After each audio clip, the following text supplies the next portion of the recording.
Hey everyone, welcome back! In this video, I'm going to walk you through my Devourer Demon Hunter PvP guide for World of Warcraft Midnight.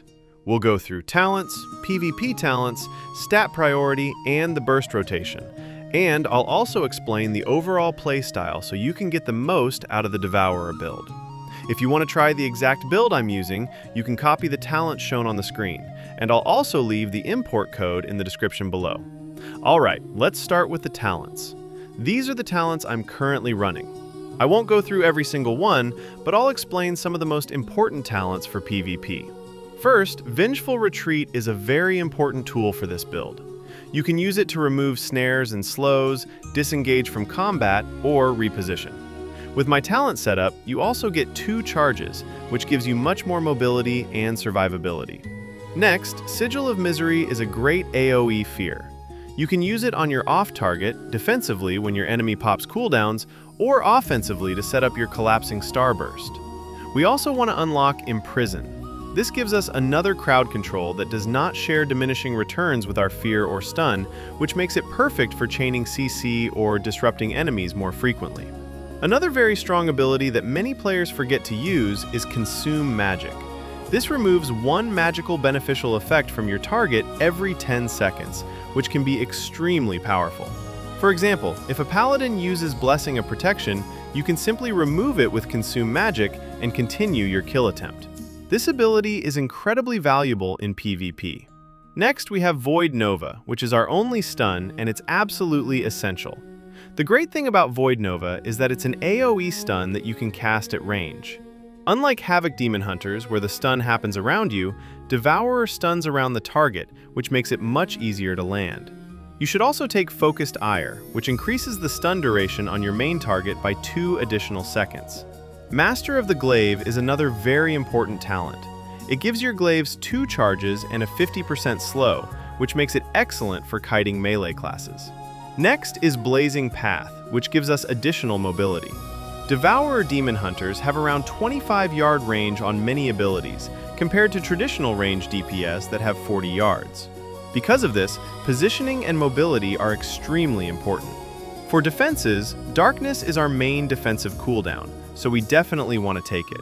One important tip is to use Darkness early when you see enemy cooldowns. Many players make the mistake of using it too late after taking a lot of damage. If you use it early, you'll be in a much better position once the enemy burst ends. We also want Demonic Resilience, which gives an extra charge of Blur. Since Devourer doesn't have many defensive tools, we want to take every upgrade we can. In the Devourer tree, we first want to unlock Void Meta, which allows us to transform into demon form. We also need to unlock Collapsing Star, which is our main burst ability. To use it inside Void Meta, we need 30 soul fragments, which is why I prefer running Haste instead of Mastery. We also take Second Helping to gain an extra charge of Reap.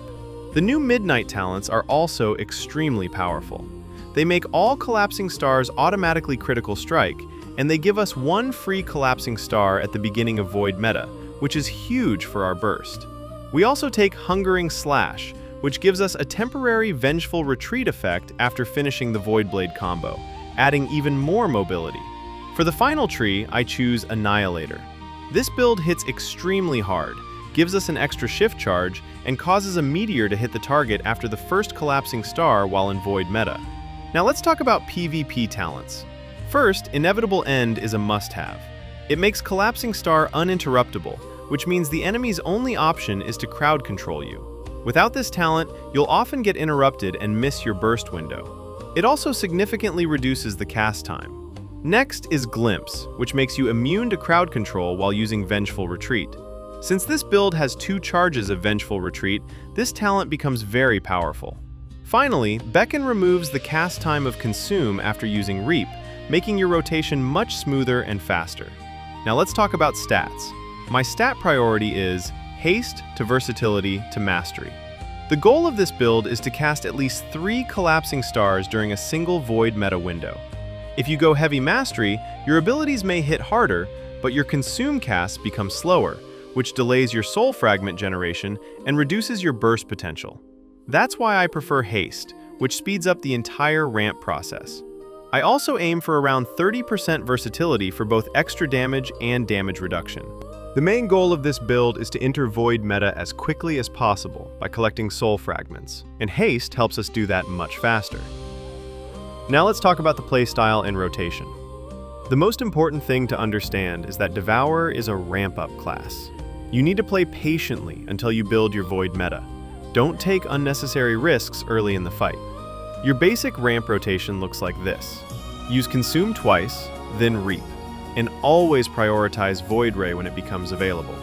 After Void Ray, use Reap again, then repeat the cycle while building soul fragments. Once you enter Void meta, it's time to prepare your burst. Before casting Collapsing Star, you want to crowd control your target. This could be Fear, Imprison, or your Stun. Any of them work. After that, your goal is to build 30 soul fragments and cast Collapsing Star 2 more times during the same meta window. So you repeat your ramp rotation again to build fragments and fire another Collapsing Star. Devourer actually has a fairly simple rotation, but the key is not delaying your abilities. If you hesitate or delay your casts, you may miss your 3rd Collapsing Star during Void meta, which significantly reduces your burst. That's another reason why haste is extremely important for this build. And that's my Devourer Demon Hunter PvP guide for World of Warcraft Midnight. If this guide helped you, make sure to leave a like and subscribe, and let me know in the comments if you'd like to see more Demon Hunter gameplay, arena guides, or build updates.